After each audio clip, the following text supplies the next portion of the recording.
Mondays today, because I certainly do.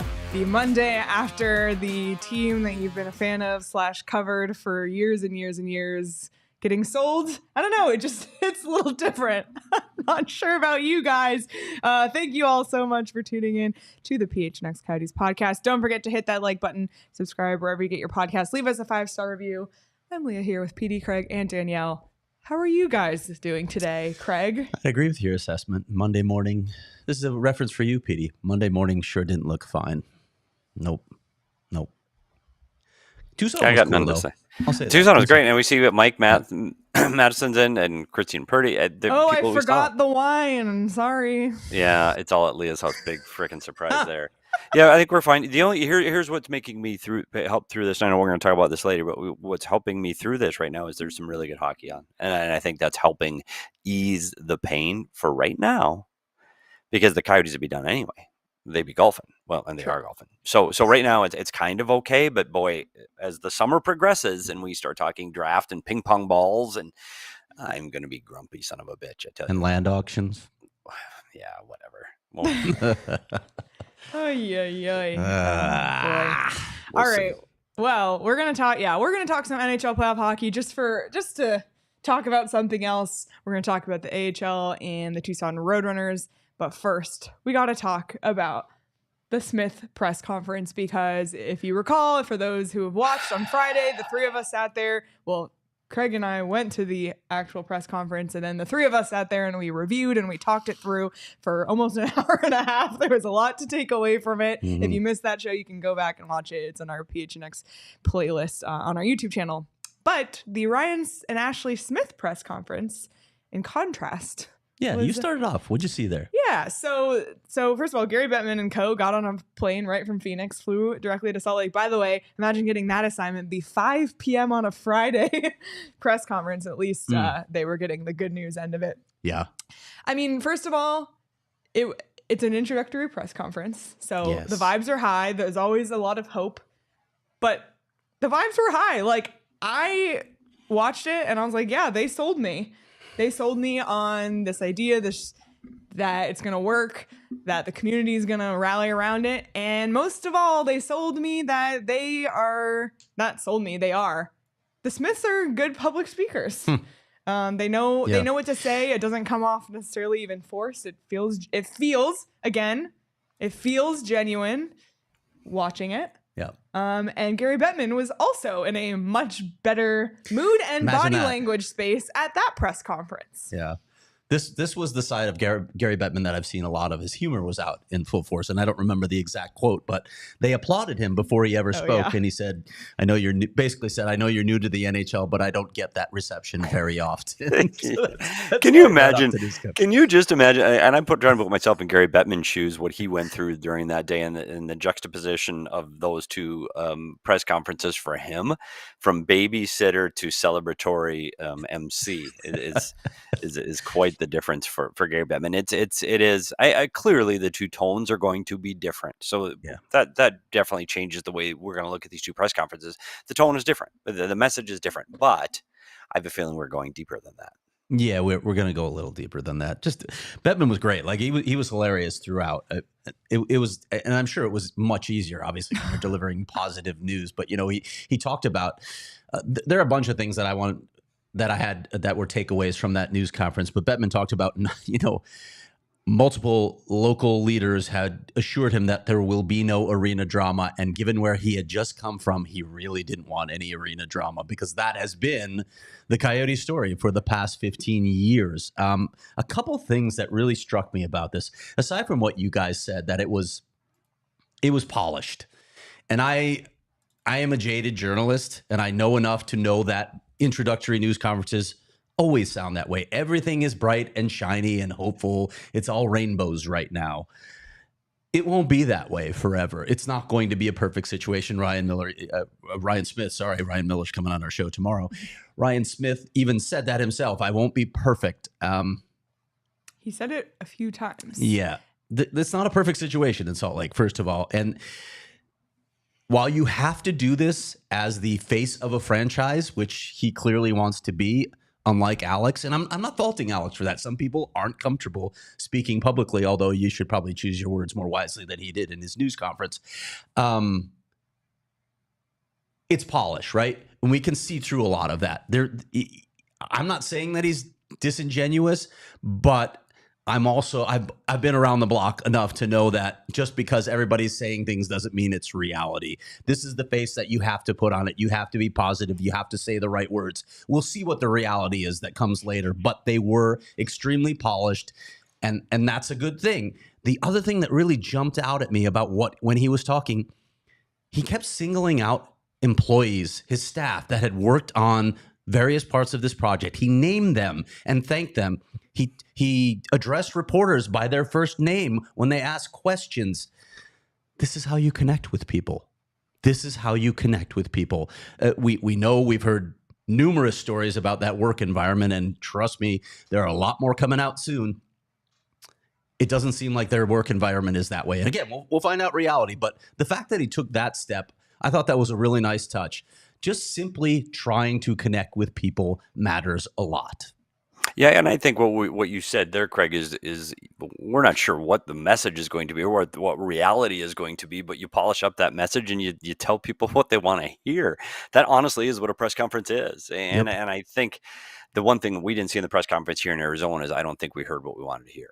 And it would be I know we're not going to beat up the press conference with Alex Meruelo Sr. again because we did that in depth last week, but it would have been so much easier for him to just say the right things. And I know people say he's not a good public speaker and he doesn't like to be the face of the franchise. He doesn't want to be out in front of this, but unfortunately you are, and you need to be.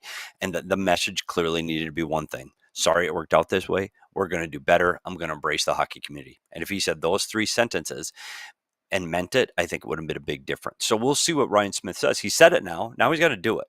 And I believe, I believe he's going to. Just from what some of the early things that I'm hearing from the people that I know that are there, it's almost like a sense of relief. Yeah. And oh my gosh, like from how how things are just done, the day-to-day business operations of how Ryan Smith handles this hockey operations department has already seen great strides in 3 days. That, oh my gosh, this is already new. I can see this is going to work. I'm hearing that a lot. Cautious, but I think this is going to work. I think the biggest thing that I kind of took away was how fast this all happened. And Gary Bettman said in the Meruelo press conference that he first approached Meruelo about this on March 6th. And he reiterated that in the Utah press conference as well. And how kind of a 180 this was. And, someone had asked the Smiths, when did, the NHL come to you about this? And I don't necessarily know if it was like the Smiths' first choice to do it this way. I think no, they wanted expansion. Yeah, in an ideal world, because they probably needed and wanted more time. And even Gary Bettman acknowledged, most expansion teams have years to prepare, and here we are, everything on a whim. So, and I think that in the Ryan Smith's promises, like, I'm not going to be perfect. It's not going to be perfect. It's all going to take a lot of work. It was kind of hinting at that, and not necessarily that's a bad thing if you're doing everything you can, and if you're being open and communicative and transparent about the situation.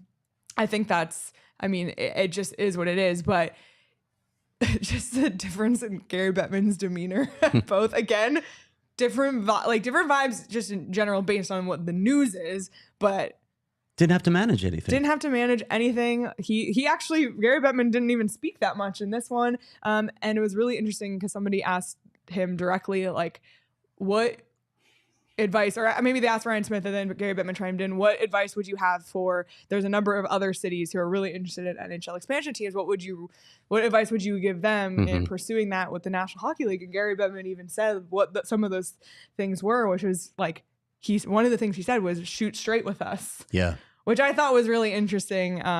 It just felt notable. Without question. And there's some subtext there, right?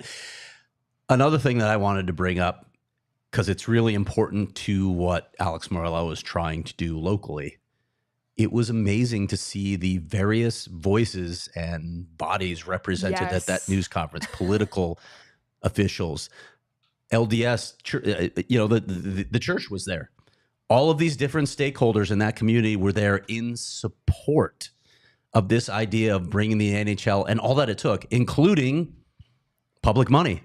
Now, the city council still has to approve it, but there's a lot of public support. There's a lot of governmental support. There's, the church plays a major role in Salt Lake City. Let's not dodge that reality. I think about half the percentage of Salt Lake City is LDS, so it plays a major role in everything that happens. Everybody was behind this. Imagine that scenario in Phoenix. There is not a lot of public support, especially for public dollars for a sports owner. So, and I don't want to say that it's necessarily a difference between our two communities. I think there are some arguments to be made there, but also think about the guy who was building the coalition and how much that matters in the end. If we hadn't had the ownership groups that we have had come through here, if we had had someone like Ryan Smith, could the picture look differently? You know, Ice Arizona and Anthony LeBlanc were not able to sell their vision to anyone. Andy Barraway was not able to sell his vision to anyone. Thus far, Alex Meruelo has not been able to sell his vision to anyone, and there are a lot of people questioning whether he will be able to bring the necessary stakeholders on board to do it. Could things have looked different if we had someone like Ryan Smith instead in this market? Yeah, and it's one of the things you bring up, Craig, because it's not just hockey in Arizona. I think it does cross over to different sports, and the support for ownership groups and the appetite for public dollars for private enterprise. When I go through, look at all of the major sports teams, I think you really have to go all the way back to Jerry Coangelo when you see, like Jerry Coangelo, he got the community support. Like the community embraced him, and again, part of it was his personality, but part of it is the way he did business. And I think that's kind of what I likened Ryan Smith's press conference to, is the community is rallying behind this ownership group and the vision and the happiness that it's going to bring the community. But Ryan Smith had to build that. And I think his experience of doing that with the Jazz, and they've seen what they've been able to do in the community with the Utah Jazz, I think that is helping this roll over. I don't know how or when that an ownership group in this market succeeds like that across the political spectrum and fans and the public and business communities. It's not there now. And honestly, I don't know if it's there with any of them. I mean, Ken Kendrick gets up and says he's moving the team after he goes in the World Series. That didn't play well. The Cardinals have been in a mess for a long time too. So the communities, if somebody can step up and be, oh my gosh, what a wonderful human being, first of all, more important than any of the other things we discussed, good person, and they're really trying to rally the troops here, I think then and only then will this really work in this landscape. I'm glad you brought up Jerry Colangelo, because he is truly the last. Well, the jury's out on Matt Ishbia. There have been some recent blips. Right. Obviously, Robert Sarver, we know, was not that guy. Jerry's the last guy that the city had that fit that bill. And it made me think of Jerry always cared about the city. It meant something to him that we had all of the sports. It meant something to him that downtown was a core, that it was a place that people could gather. He wanted to build the arena downtown. He wanted Copper Square to be a success. Jerry actually cared about this city. Clearly, he had other motives as well. He wanted to make money. He's a businessman. All of that is fine, and there were some things that he had to do to make that happen. I get that. I don't want to dismiss any of that, but I never for a moment doubted that Jerry Colangelo cared deeply about this city. I had the pleasure, the honor of actually covering teams and speaking to Jerry many times and developing a relationship with him. That part came through loud and clear. That's what this city needs if this is going to work. Right. But do we have that, Craig? Did you get the sense of that from the press conference that Alex Meruelo Sr. was starting to lay the foundation and the bridge work to build that relationship? Because I sure as hell didn't. I'm not sure he knows how. I'm not sure he even knows how. One last thing I'll say before we move on, and I think it was one of the mayors who said it, was talking about, you know, like the impact they've seen on the Jazz in the community and growing basketball among the community, and already. You know, there's already, I think they said 5,000 registered hockey participants, and that there's they have ice at 1 a.m. and they even need to find a solution to get more ice. And that is something that really speaks to me because, listen, am I devastated that the Coyotes got taken from this market and are going there? Of course. But I'm extremely thrilled for that community that they get the ripple effect of having an NHL franchise in their market, and especially somewhere like Utah that saw the Winter Olympics in 2002. We'll see them again in 10 years. It's exciting. So yes, of course. And we're going to talk more about the ripple effects of that later this week on the Youth Hockey Here. But on the flip side, really excited for that community to get hockey. Did you guys talk about, and maybe we did on the show already, we do so many shows, I can't remember if I just told you in person or we did it on the show. Did we talk about the golf outing and how that all went with Mr. Smith prior to his? We didn't, but post? that's worth bringing up. Is that something I can discuss? Yeah, go ahead. Because here's what I want to tell you.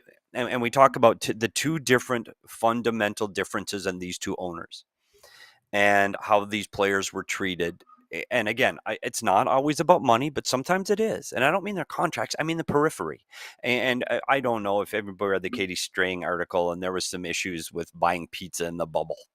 And this is the pizza gate, as we called it inside the Coyotes organization, and how difficult it was to literally buy pizzas at a playoff game. And what happens? Players don't eat pizza. Let's flat out say that. But this was an overtime game against the Nashville Predators. And as games go on, guys get depleted and they need quick energy. And in the bubble, you didn't have access to a lot of things that you would have had in a normal setting where you would have all of your medical facilities where you'd have your protein drinks and shakes. We didn't have that. Like, it just was different. And so the plan was, we're going to order pizzas. And it was literally the most difficult process that you can imagine to get the Arizona Coyotes players pizzas for a for an in-game, in overtime, in the playoffs. And I'm not making this up. It was incredibly difficult. The number of hoops that had to be jumped through to get pizza. Okay. I don't know what they might've been expensive in the bubble. Maybe it was really expensive pizza. We're talking 10 pizzas in the bubble, and it took an incredibly long time. A lot of phone calls. That's ownership group A. Ownership group B is here in the Valley, comes in to meet all the players. And this is a large group. It's not just the players. There's some staff involved too. And hockey operas, there's people around. And the message was it was positive. It was friendly. Hey, we're all in this together. What can I do for you guys? What can I do for you, you and you? Tell me. And I'm not going to get specifics other than he said, players, what are your biggest concerns? And what do you guys need from me? And they told him A, B, C. And he said, done. Right now, done. No question. We'll take care of it. You tell me how to make it happen and I'll get it done. And they're like, what? There was no argument. There was no, what's the budget? No, it's done. We'll take care of that. And then, so everybody's like, oh my God, this is different. And at the end of it, he goes, what do you guys want to do now? Does everyone want to go to dinner? Do you want dinner and drinks and we go celebrate? And somebody said, let's go golfing. He took every single one of those people golfing, paid for everything, dinner, golf, the carts, the whole entire experience. And he went to a very nice course in Arizona. It cost a fortune. And guess what? It just happened. Because it's the right thing to do. And these players are already feeling that they are changing from a team that wasn't doing things the NHL way to doing things the NHL way. So I am happy for that. But that's the juxtaposition of, I use that word twice. You don't use that word twice. But that's the differences in those two ownership groups from owner A to owner B. And the players are already feeling the difference in the new ownership group with Ryan Smith in Salt Lake City. Clip it. There you go. Before we move on from this topic, first of all, Jordan Crabtree said, I live in Salt Lake. I think Ryan Smith had the politicians in a tough spot. He also owns the Jazz, and there was speculation that he could move both teams into a new dual usage arena in the suburbs. Yes. So. Yeah. And we're going to get into the reality of Salt Lake City versus all the pomp and circumstance and everything is great and everybody's holding hands and singing Kumbaya. Yeah, it's never that way. We get it. That's never reality. We'll talk about that tomorrow with Ryan Miller, a reporter in Salt Lake City. He's going to be on our show tomorrow. I thought it was the goalie for the Buffalo Sabres. One more thing, Big Chino Don. I'm glad Big Chino Don said this. He's how many of these stories are really true? Have they been true? I just will say this. Those stories that I just told, I was there for owner A. I was inside the room. I was inside the building. I worked for the team during all of the things that Katie Strang talked about. I'm not referencing everything she talked about, but I'm talking about that specific story. I was in the room. So I didn't need sources. I was the source. I was there when the phone calls were made. So I wanted to be clear on that because this isn't rumor. This is an innuendo. I was a part of the organization at the time. So I'm glad Big Chino Don brought that up. Two more, just the super chats about this subject. Juan said, as a new Utah Yeti fan, love that you're just going with that. We're going with it. Yeah. When did Bettman and Morella's relationship turn south? Could feel the tension between the two. I don't know that it turned south. Like, Gary's very calculated in everything that he does. And listen, it's not like the league was naive to what was happening here. They were doing everything possible to support their ownership group and try and help them make it happen. So I don't know if it was, I don't know if the relationship has actually gone south as much as Gary understands what's happening here. He understands who he's dealing with, and he understands what he has to do to manage that situation. I guess. And also, we don't know if that relationship's behind closed doors. We already talked about Alex Meruelo's inability to communicate publicly. I think he is different behind closed doors. I think he's different in meetings and one-on-one. So that relationship may never have gone south. I mean, maybe they're fine. It's just publicly like that. And Tim saying another everything Coyote sucks. Well, kind of. Yeah, that's kind of where we're at. Sorry. I mean, it's not exactly rainbows and butterflies right now. Not yet, but it will be. Side. Yeah. And then SC said, why do you think ownership has historically been an issue for Arizona teams? Is it the large transplant population? That's a loaded question. That is a really loaded question. Here's what I'll say. I dove into that a little bit with the commissioner in my one-on-one with him afterward. And I know I haven't written something, and that's a few days ago. I apologize for that, but I've been really trying to take everything in that is coming out in the last few days and collect my thoughts and see where I want to go with this story. I'm planning on publishing that story tomorrow. But I did ask the commissioner specifically about the NHL's vetting process for ownership groups in light of what has happened here over the past quarter century. So that'll be in my story tomorrow. It is a very nuanced and complex answer. And by the way, make sure you're subscribed to the newsletter, because Craig has one coming out later that you're not going to want to miss. And because Steve mentioned there's hope down here in Tucson, come watch some playoffs. We're going to talk about that closer to the end of the show. We were in Tucson on Saturday. We talked to 4 players and Steve Potvin. You can watch that. It's on our YouTube channel and wherever you get your podcasts as well. And Brian, I'm sorry about all the negativity toward the future and that this podcast has gone too far south in your opinion. But like, reality is reality, buddy. And also, sorry, the podcast is ending soon because the team left. So yeah, I'm not exactly cheerful. Listen, I'm sorry. We can change the tone when it's over. Yeah, like what we're you counting call down. What you call negativity, I call reality. We're all examining this pretty closely and have a lot of information. So. But we are going to talk. We're talking Roadrunner playoffs, and we're also going to talk NHL playoffs. Yep. There is some happiness ahead. There is joy in Mudville. Yep. And Leah, we'll get to do you know what that means, Leah? In a moment. And also, it is. I knew what it meant, but we really want to celebrate all the positive times in Coyotes history, because there were so many, and I think we're feeling the loss of that. That's where a lot of the sadness comes from. But we want to celebrate that, and we're going to do that this coming Wednesday. That's 2 days from now at Four Peaks at the 8th Street Pub, 7 p.m. Doors open at 6. It's going to be a celebration of the Coyotes community. Everyone is invited. If you're staff, if you're a former player, if you're a current player, if you're a Coyotes fan, we want you to come out and support this community, this group of people that dedicated so much. And we're raising money to help support the Arizona Cachinas, because we don't want to lose sight of youth hockey here in Arizona. So raising money, tickets are all just $5. All the proceeds go to the Cachinas. And if you want to donate extra, there's a place on the website to do so. If you're out of state, there's also just a place on the website to donate, and not just buy a ticket, but donate. So we invite everybody to join us. It's going to be a really great time. Tell some stories, show some videos, just eat and drink together as a community. So looking forward to that on Wednesday. I'll put the RSVP link in our chat so you don't miss it, because it's going to be a lot of fun.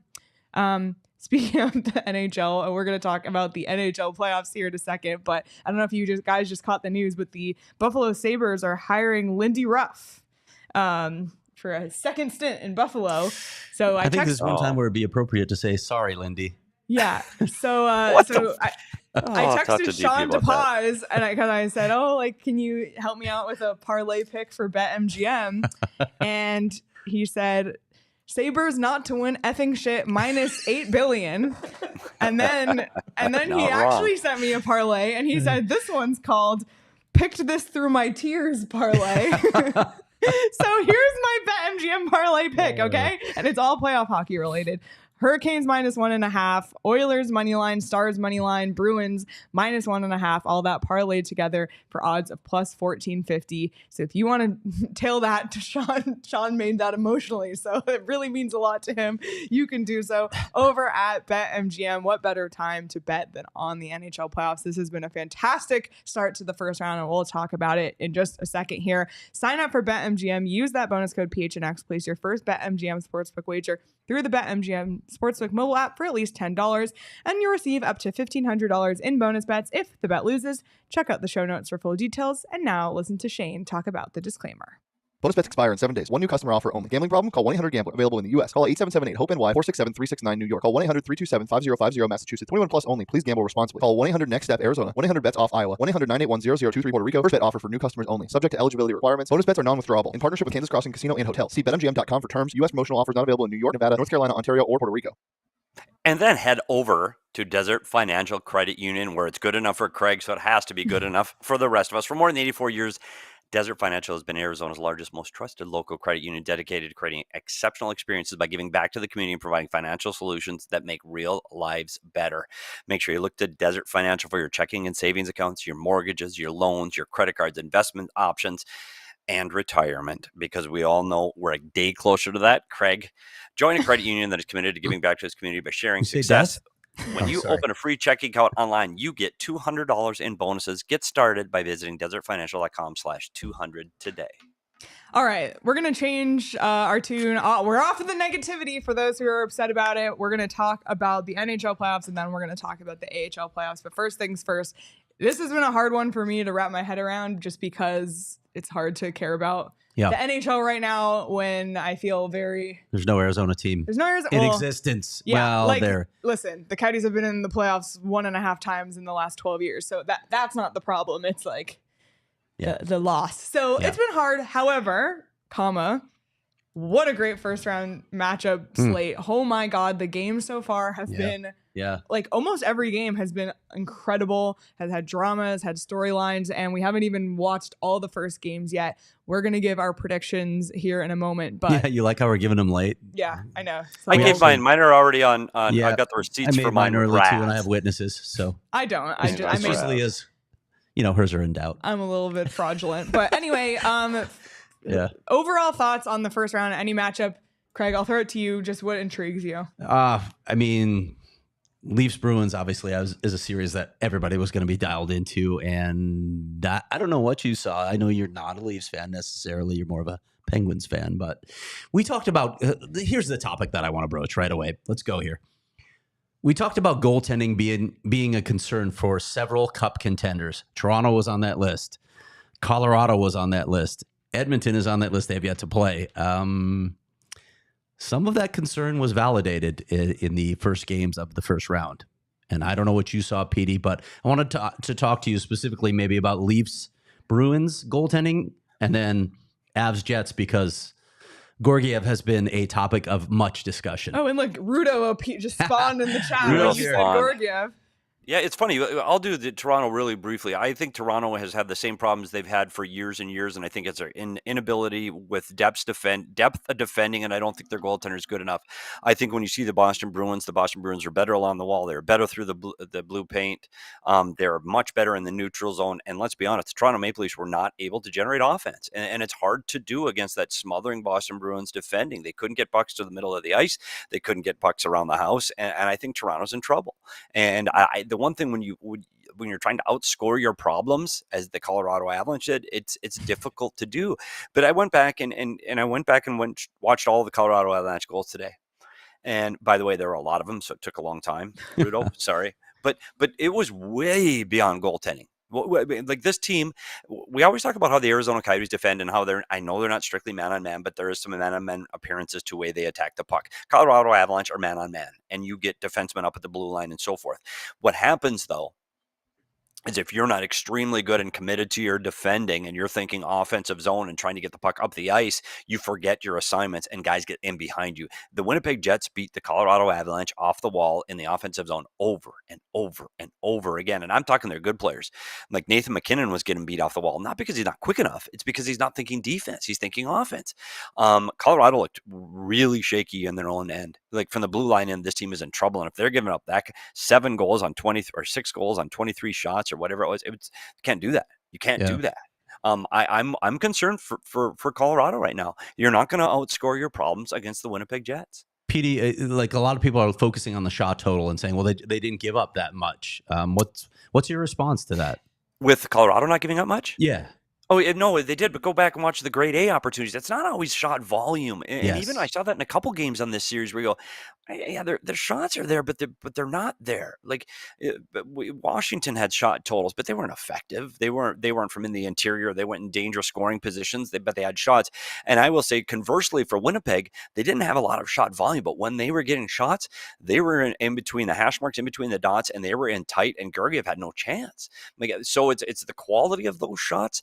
I do think that if you put Hellebuyck in the other net, I think the Colorado Avalanche may roll through this whole playoffs. But Connor Hellebuyck is the best goaltender in the playoffs right now today, and he gave up a whack of goals, but he also faced 43 shots. So you're right, Craig. It's not just the number and volume of shots, it's where those shots are occurring from. And if you can get to the inside, and we talk a lot about that house, if you can get between the hash marks, in between the blue dots, if you can get in that area of the ice and own that area, Boston Bruins did it against Toronto. Toronto could not do it conversely. You get in there, you have a chance to win in the playoffs.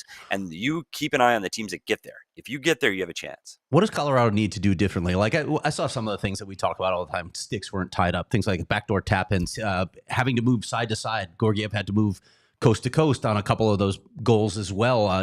And listen, some of it's on the power play, but I saw some issues in their defense. I'm curious what you saw, in tight on the goals. Yeah, but we talked about the commitment to the defending, and I think there's such a mindset for the Colorado Avalanche to be offensive. I think they have to, and we call it being sticky along the wall. When you make a hit on the player on the wall, you have to beat that player back to the net. That was their biggest problem, and their inability to defend inside and win those foot races back to the net. They're quick enough; they just have to commit to defense. And I don't mean Georgiev. Georgiev is who he is. He's not going to improve to George Vezina overnight. So he is who he is. So he's a problem still. Let's acknowledge that. We've been saying that all year, that he's a problem for Colorado's Cup hopes. Nobody's defending Georgiev and saying, oh, he's a Cup-worthy goalie. I don't think he is. No. We never have thought he was. But they thought he could play good enough, Craig, right? They thought good enough was good enough. And here's the other issue that I really struggled with their defensemen, who are incredibly quick and really talented puck movers. They struggled at getting the puck out of the zone on the dumped puck. And if I was Winnipeg, every puck I get over the red line is going deep. And we're going to pound their defenseman. Manson had a really hard time getting the puck out of the zone. Yep. And for me, so my mandate, and this is what we used to do when we were playing a team that was forechecking that aggressively, the mandate was when you go back to retrieve that puck, it's a hard rim. So for the first period, at least the first 10 minutes of this period, wingers be ready, because that puck's coming on the wall. We're going back. D's getting the puck, and it's a hard rim. We're not going to try to make those pretty passes to the inside. We're not going to hit the low center. We're rimming it because we've got to relieve this pressure. And that's the only way they're going to win. Right? Does a team back off when you do that? You have consistently? to. Yeah, they have to. You have to, especially with a team with that as speedy forwards like that. Imagine you send 3 forwards down to the goal line, and all of a sudden McKinnon and they're going on a 3-on-2 now because all forwards are trapped deep. You have to find a way to get that defense, that aggressive forecheck, to back off. And if you can get 1 or 2 of those guys to back off on the forecheck, then you can start looking for those little plays on the inside and coming up as a group of 5. But for now, for me, it's hard rim. We're getting back. We're hard rimming for the first 10 minutes. See, this is what I like talking about. Is that positive? I know if it's positive or not, but I like talking hockey. Conversely, and I know this hadn't been their strength in the past, but I really think it was all season. And I've said it on the show before. They tapered off a little bit at the end of the season, but the Florida Panthers were the best team I saw all season. Dallas might have reached that height as well in the West, but Florida looked good. Florida really defended well. I was actually concerned about this series for them, thinking, okay, this is always an identity check. Tampa Bay, while it's not at the height of its cup-winning prowess anymore, it's still a challenge. It's still that in-state rivalry. I thought Florida responded really well in this game. Yeah, the funny thing about Florida, and I agree with you, Florida's the best team in the playoffs. They play in all 3 zones. They're incredibly quick on pucks in the defensive zone. They smother you in the neutral zone, and the offensive zone, they're absolutely elite because they get their defensemen involved and they're active. They're the best team in the league right now, and Bobrovsky's playing well. Mm-hmm. They are going to be tough to beat. Tampa's got a great team still, and the equalizer there is Vasilevsky, but he can't win it by himself. And I don't think the Tampa Bay Lightning are deep enough right now. And here's the other thing. I've said it before on the show. It's hard to be hungry when you're full. And there's a lot of Stanley Cup rings in that room. And it is hard to win. And if they get behind, and if they lose another one, they're going to go, you know what? Stamkos, I got my 2 cups. Like I've got my, like, I'm okay. Like I want to go home. I've never golfed in June in my life. This might be the time. So I think I do think that if Florida can get out to a 2-0 lead, I think it's going to be incredibly difficult for the Tampa Bay Lightning, even as they head back home. That was a good close game, by the way. It was. As was Great hockey. Canucks Predators, which I thought had a lot of intrigue last night. Obviously, Predators took a 2-1 lead, and then the Canucks stormed back, scoring 2 goals in 10 seconds to win at home. But that's going to be a really interesting series and a very entertaining start to it. How about the goal scorers for Vancouver to pull that out, right? Yeah. These are the names that you're talking about. Dakota Joshua and Pius Suter. Those are the guys that are getting you the key goals late in the game to win this game. People may laugh at that, but that's a good sign for Vancouver. Depth is something that Rick Tocchet has been touting about that team all season long.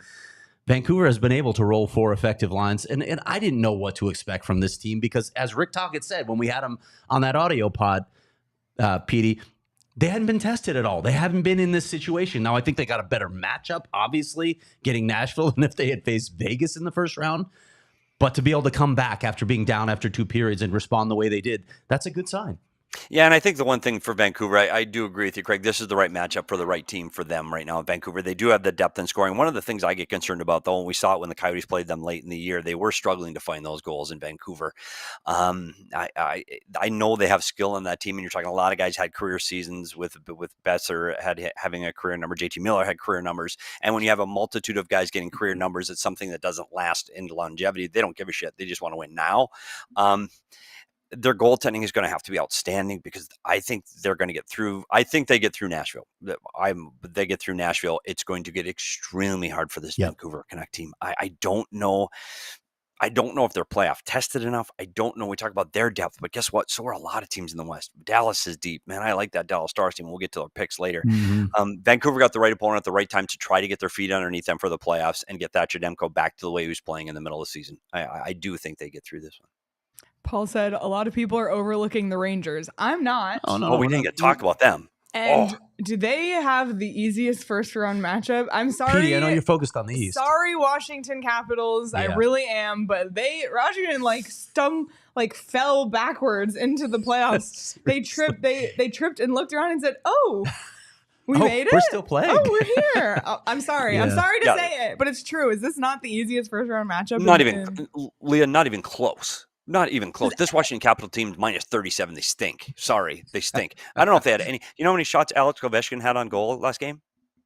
I'm going to guess 0. Yeah. None. It's happened to him 3 times in his career in the playoffs. That was the 3rd time. Wow. Not 1 shot on goal for Alex. 7 attempts. Nothing hit the net. The Rangers. It was almost like it was almost too easy. And that could be a little bit fearful too. You want to have a little bit of these tests. I do think this series is going to get a little more physical. I think Matt Rempe is going to make a difference. And for people that don't think he can play, watch his game yesterday. He took an early penalty, but his physicality, the Rangers out-hit Washington 33-21. I thought Rempe was a factor in 2 of the goals. One of them he scored. He got the first goal of the playoffs.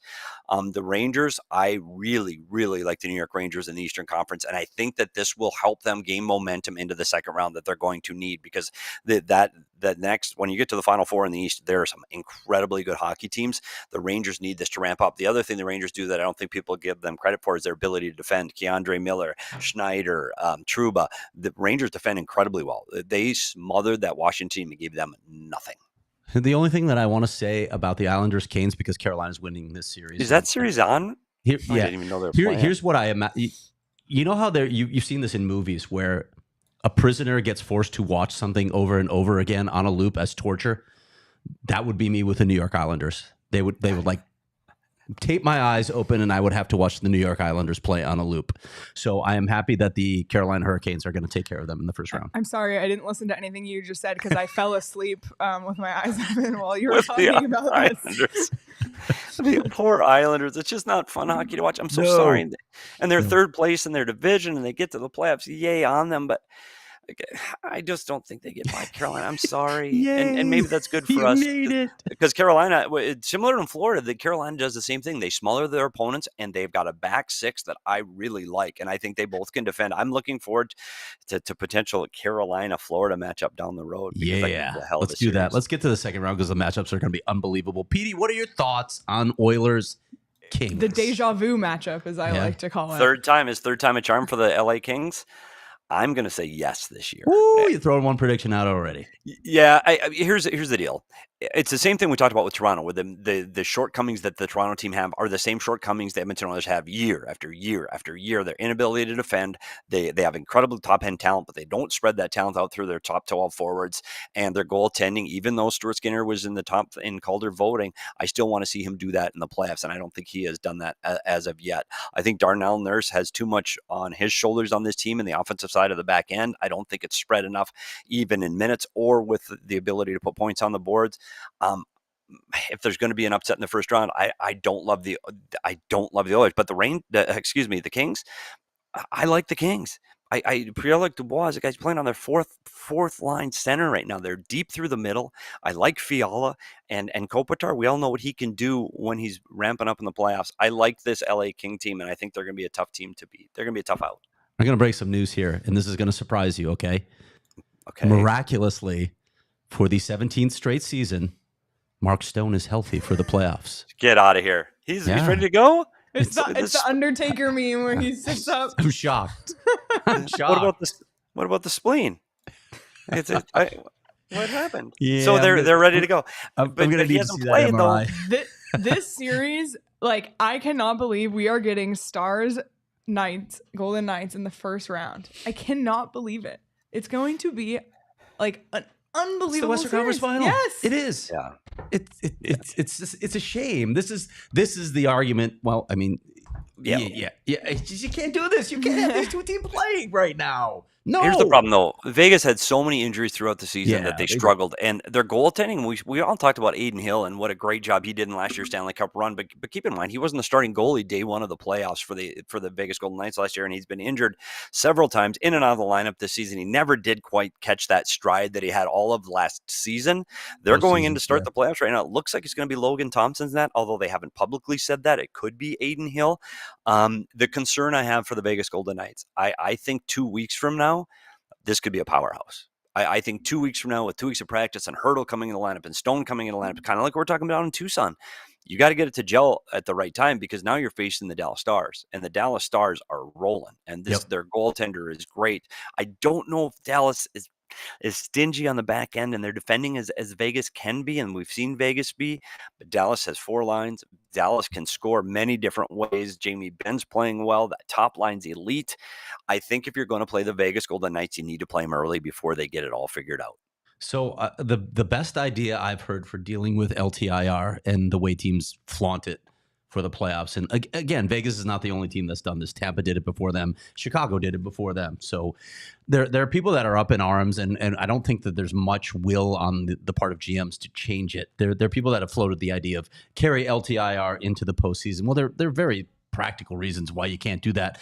But Greg Wyshynski from ESPN put this out. First of all, the idea of carrying it into the playoffs is you want the playoffs to be as good as possible. You want the best players competing. So don't necessarily hamstring it that way. Oop, Petey's flashing in and out here.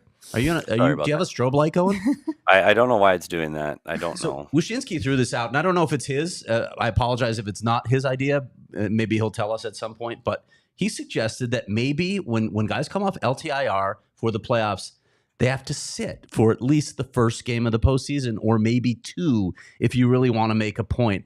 I'm intrigued by that idea, because this situation with Mark Stone now, it's past the point of, oh, you're flaunting it. No, it's just like they're just giving a big middle finger to the rest of the league by doing this year after year after year. Maybe you need to institute something small to dissuade teams from this just a little bit. Yeah, but if you win, Craig, the way to stop it from happening is don't win. And so the Vegas Golden Knights now, and I think chemistry is real. I think chemistry in the room's real. And if Mark Stone can't get ramped up and ready to play, like remember when Kucherov did this for Tampa, because it's not just Vegas. Kucherov did the same thing, and he came out rolling. And they go, oh, Kucherov, he haven't played all year. Patty Kane too. Struggle. And exactly. So you sit out, and if you're up to pace right away, you can help your team. I'm not convinced Mark Stone's going to be an effective player in game 1 and 2. And if you lose game 1 and 2 to the Dallas Stars, the series might be over. So the way to get people to stop talking about it, going, shit, if we would have had Mark Stone with a week left in the season, and he would have had the opportunity to play games and get up to speed and used to his line mates and Tomas Hertl, they haven't even been in the same locker room together before. So I think that would be the argument for that. And the other thing is, if an owner sees this and goes, yeah, I'm not going to complain because 2 years from now, when I'm getting good, I might want to do it. So I don't think it's going to be resolved anytime soon. And I just worry about Vegas and their LTIR, everybody coming together at the right time right now, especially when their goaltender isn't the guy that's going to, I don't think has found his way yet. And he might as the playoffs continue. But if you're going to play Vegas, play him right now. All right, well, let's take a look at our predictions. Again, I'm a little bit fraudulent because I gave them in today after seeing the majority of the games. And you will be very bored by these predictions because there's very little disagreement among the three of us, in which case we've got groupthink going here. We are going to be very wrong in one of these series. So let's take a look at our West predictions. All of us have the Winnipeg Jets. Look at that. Is Rudo still here? Man, he's not going to be happy with us. All of us have the Vancouver Canucks. And by the way, it was probably because of goaltending, even though we've talked about the Avs defending. I think we looked at the goaltending matchup and said this is a decisive victory for the Winnipeg Jets. All of us have the Dallas Stars, which is surprising considering they're going up against the Golden Knights. And this is the one series that it feels very 50-50 to me. And then the only disagreement, and Petey already gave his argument for it, was Petey has LA and Craig and I have Edmonton. Let us know in the chat what your West predictions are before we move on. Any commentary on our predictions? Yeah, you know, it is funny though when you talk playoff hockey, and we say it, we joke about it in my other job. Throw out the records. It's true. Throw out the records. Like any of these teams, like the Colorado Avalanche, can be an offensive powerhouse. They can blow the Winnipeg Jets out the next 4 games, and this is over 4-1. They can. Yep. I'm just not convinced that they will, because when I watch the structure of the Winnipeg Jets, I'm impressed, and I've said this over and over again. There are teams sometimes that are just better than everybody. And we can go back through history, Pittsburgh, Chicago, the Tampa Bay, like you're just better. But if your team is on an equal footing, if you have a better system play and you play to that system better, I give you the advantage. And I really like the Winnipeg Jets play as a team right now. And that would be scary to me if I'm the Colorado Avalanche. Sorry, Rudo. I do think Nathan McKinnon's the MVP, though, if that helps. And without a doubt. By the way, Petey has been on the Jets for months now, so this is I can find the receipts on that. Let's take a look at our East picks. Once again, almost all unanimous, except for me, because I had to back the hometown Toronto Maple Leafs, even though I don't necessarily believe in them, but I'm hoping they potentially can bounce back from game 1. So Petey and Craig have the Bruins, I have the Leafs. We all have the Canes, we all have the Rangers, and we all have the Panthers. These matchups weren't all that interesting to me. I mean, the Panthers, like I said, I had a little bit of... I still wanted to see them prove it back-to-back years. I do think this team is really good, but just from a confidence standpoint, I wanted to see them prove it, and I wanted to see the way that they defended in Game 1 against Tampa, and I thought they were really good. So, again, I didn't think the East matchups were all that intriguing, to be honest. Yeah, the ones for me, I think the middle one there with Carolina and New York, I think those are the obvious picks. I think that the Islanders and the Capitals aren't to the level that we've talked about all these teams in the playoffs so far, and I don't think this is surprising to see that. I think Toronto can win. I think Toronto's going to have to adjust a lot of things, and we talked about adjustments, and Nylander might come into the lineup tonight. That will help if he can. I think the Boston Bruins alternating goalies, whether it's real or just imagined, that gives them confidence. I think that will help the Boston Bruins get over Toronto. But that final series, that Tampa Bay series, is one of the best series in all of the first round. And I think we have so much parity because I do think that this round is easier to predict. And it's when you get to the next round, those matchups, I think you're going to see a lot of differences when we get into the second round, because I think that you're going to see teams that are rolling, and now we're going to know who's playing well and who's not. And I really think the next round is going to be incredibly difficult. If all 4 of the teams we predict move on, man, there's some really, really, really good hockey coming up in the next few rounds. Yeah, if Vegas had been playing anybody other than Dallas in the first round, I probably would have picked the Golden Knights. But Yeah, I would too. It's funny because Playing the we best talked team about in the the West. Vancouver Canucks. The Vancouver Canucks and what they've done all season long. If they open with the Vegas Golden Knights, I think they're in trouble. Yep. And I know Vancouver fans probably don't want to hear that. I just don't think it's a good matchup for the Vancouver Canucks, especially for the first playoffs this series has played. This team has played in a very long time. Playoff hockey is different, and you need to get through and get that experience going. And the Vegas Golden Knights have done it. And right now, the Vegas Golden Knights are sitting there going, I don't care for first, second, eighth, 10th, doesn't matter. We're the Vegas Golden Knights. Look out. And I know they have the belief in the room, and I think Vancouver has to earn that belief. Well, while everybody is dropping their predictions in the chat and we want to see them, be sure to hit the like button on this video. There's like quadruple the number of people watching as likes. So please help us out. Hit the like button. One really highlight of the last 2 weeks, which were a very difficult 2 weeks, was this past Saturday at Illegal Pete's. We had a meetup in Tucson and had a phenomenal turnout at Illegal Pete's. Thank you again, everybody, for coming. It was great. And thank you again to Illegal Pete's for hosting us. And man, oh man, every time it just is so good. It's so good. We almost had oh yeah, you didn't get to eat. I didn't get to eat. Petey and I did. I'm very unhappy about that because we almost I love had a Illegal queso Pete's. emergency, but actually it turned out well for me because I got a brand new batch of queso. We all got to enjoy Illegal Pete's. I had a bowl. People had burritos. People had nachos, tacos. Illegal Pete's is so freaking good. And if you're local here in the Valley, make sure you swing by the Mill Ave location. And if you're down in Tucson, check out the one on University. Illegal Pete's is here to bring you a win with their legendary sound check deal. Bring in your ticket stub from any ticketed event and get a draft beer or house margarita for a penny. Illegal Pete's wants to celebrate with you, whether it's a pregame or postgame party. They got you covered on all your game day needs. You must purchase an adult entree to redeem Illegal Pete's sound check deal. Illegal Pete's, your go-to spot for burritos, buddies, and beer.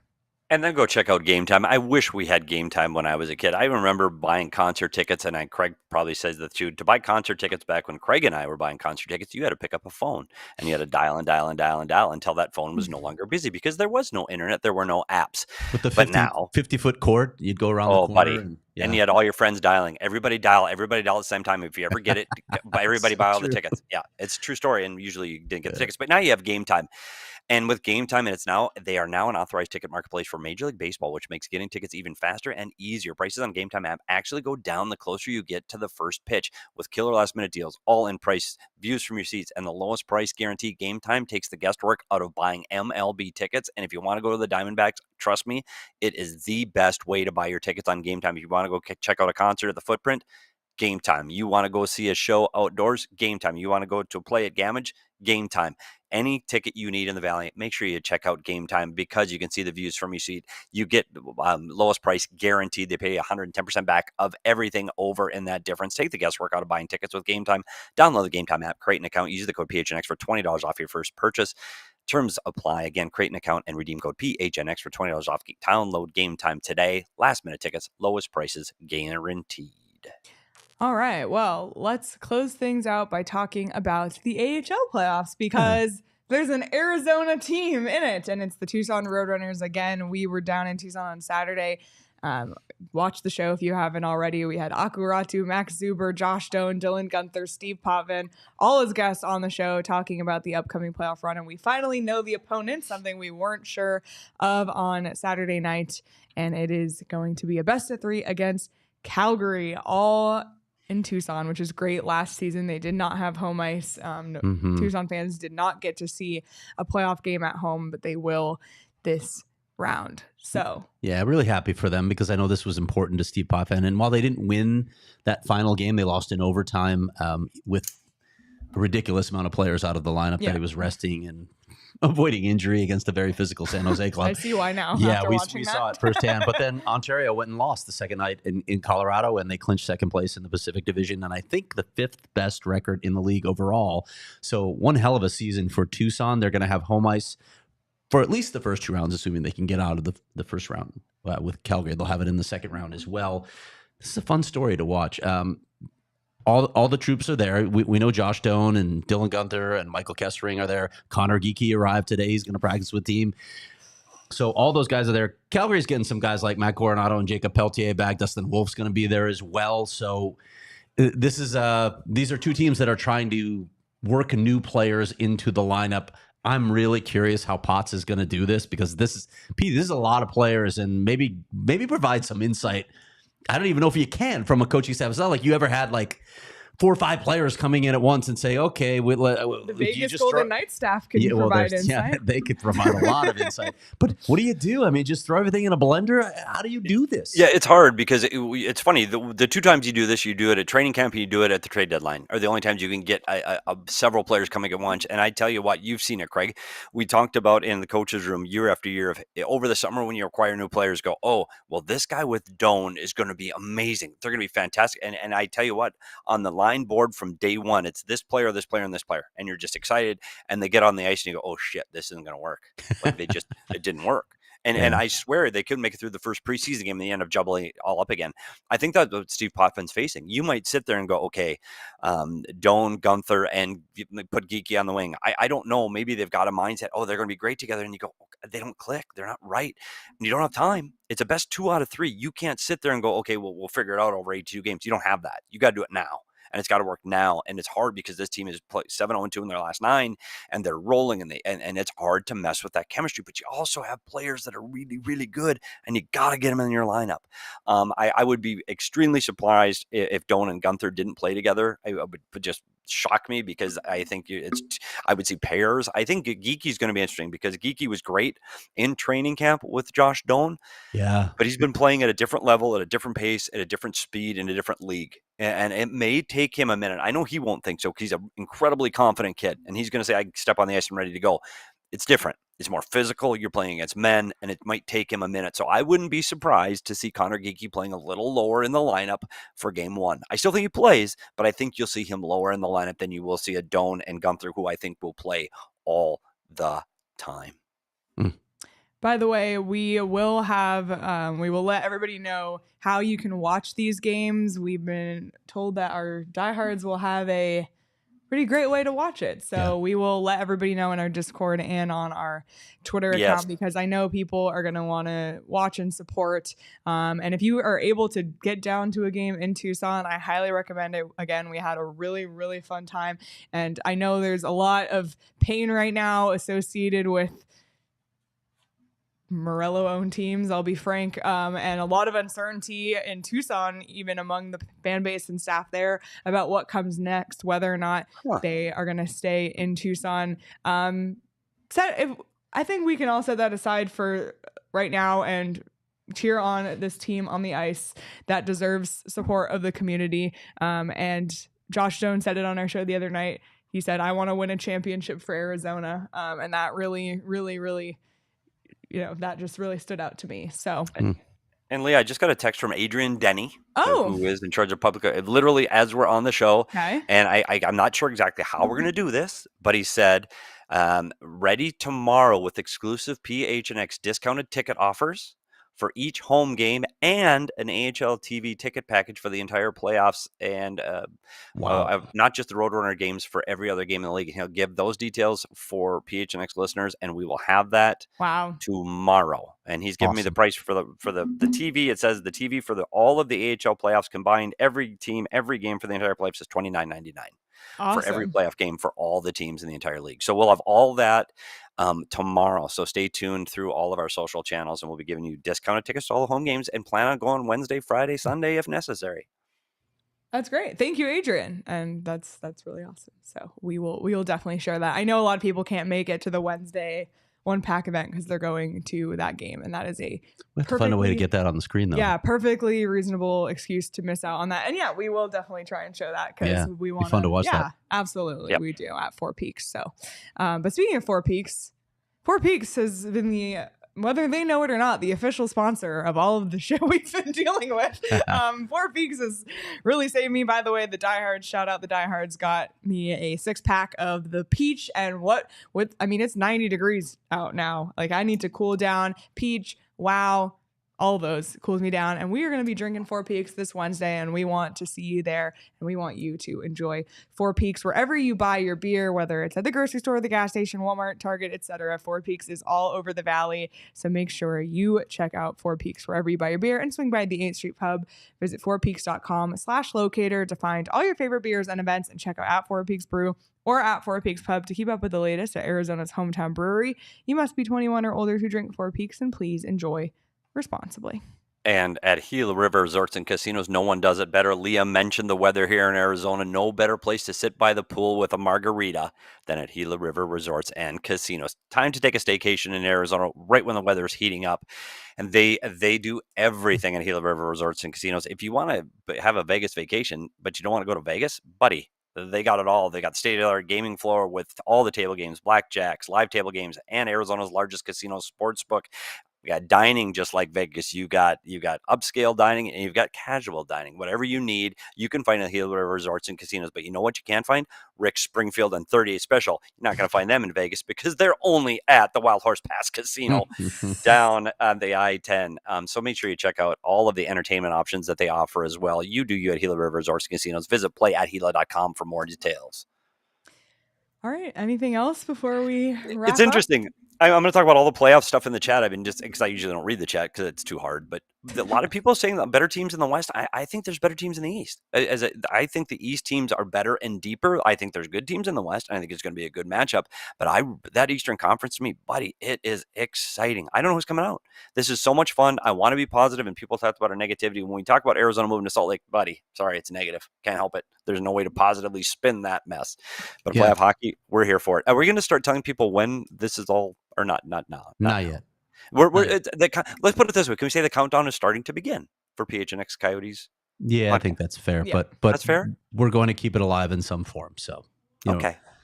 Thank God. That's fair to say. But yeah, the second round of the Eastern Conference playoffs, sign me up. Like if it's the teams that we think are getting through, if it's the Rangers and Boston and Florida and Carolina, those are great matchups. Yeah. Whoever plays who. Yeah. Well, Leah, I know you'll be rooting on your Leafs here in a matter of minutes. They're playing in under an hour from now in Boston for Game 2. And if they are going to get through, it's going to be on the back of a kid from Arizona because Matthews has to be the guy that drives them to the promised land. And he just hasn't had that opportunity yet, maybe in Game 2. So keep an eye out for number 34 Blue and see what he can do. That all rhymed. That was very good. I did. Well, I didn't even plan that. Thank you all so much for watching, for tuning in. Again, hit the like button on this video. And if you want more playoff talk, Petey and Raz really dove into all of this on an audio episode over the weekend. You can find that wherever you get your podcast. Make sure you subscribe to the podcast feed. Hit the 5 stars. Continue to support us. Continue to support PHNX. You can subscribe to the PHNX Sports YouTube channel so you don't miss all of the content we have on there as well, especially if you're a Valley sports fan of all the different sports. But yeah, we'll keep everybody posted on our show and on our Twitter account with what's going on over here, because obviously things have changed that we didn't anticipate. So we're figuring it out on the fly, just like Alex Meruelo seemed to be. So Too soon. Anywho, thanks so much for watching. We're going to be back to our old 11 a.m. slot pretty much the rest of the week. TBD. We'll put out our schedule. TBD on Thursday, but Tuesday, Wednesday, and Friday. Tuesday, Wednesday, Friday, we're going to be at 11 a.m. So make sure you set a reminder. Take it as your lunch hour. And we have some great guests on deck for this week as well. Some great shows. And for all the Utah and Salt Lake City hockey fans listening, we will have a primer for you on Wednesday about what to expect from the team that you are inheriting. And we want to make sure that everybody knows what's coming. So good to talk about the players, the Coyotes players who are now the Utah players one more time. So that'll be this week. Lots of special guests, like I mentioned. So that's the schedule. Everybody set your reminders on your calendars. In the meantime, you can follow us on Twitter at Leah Merrill, at Craig S. Morgan, at S. Peters Hockey, at Abrica Danielle. Follow the show on Twitter at PHNX_Coyotes. Enjoy the rest of your Monday, everybody. If you're celebrating Passover, happy Passover, and we will see you all tomorrow. We all silly like the mayor.